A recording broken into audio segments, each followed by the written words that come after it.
एक समय की बात है, जंगल के पास एक लकड़हारा रहता था। वो जंगल में लकड़ी इकट्ठा करता था और उन्हें पास के बाजार में बेचता था कुछ पैसों के लिए। एक दिन की बात है, वो एक पेड़ काट रहा था।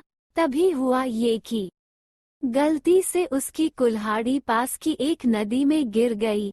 नदी बहुत ज्यादा गहरी थी और वास्तव में तेजी से बह रही थी। उसने बहुत प्रयत्न किया अपने कुल्हाड़ी को खोजने की, लेकिन उसे वो वहां नहीं मिली।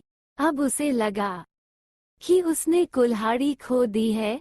वही दुखी होकर वो नदी के किनारे बैठकर रोने लगा। उसके रोने की आवाज सुनकर नदी के भगवान उठे और उस लकड़हारे से पूछा कि क्या हुआ।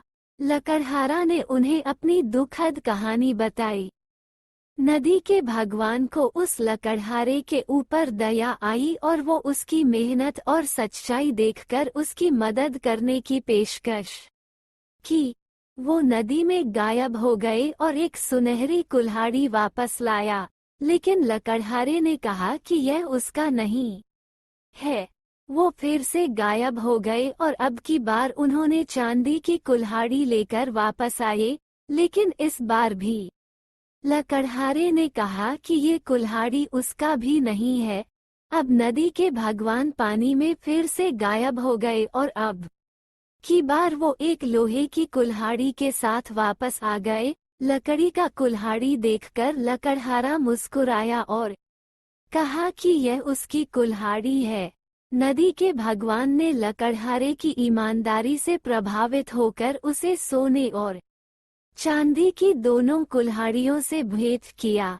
सीख, इस कहानी से हमें ये सीख मिलती है कि ईमानदारी सर्वोत्तम नीति है। इसी तरह के वीडियो देखने के लिए आप हमारे YouTube चैनल DKS 144 को सब्सक्राइब करें। Thank you for watching.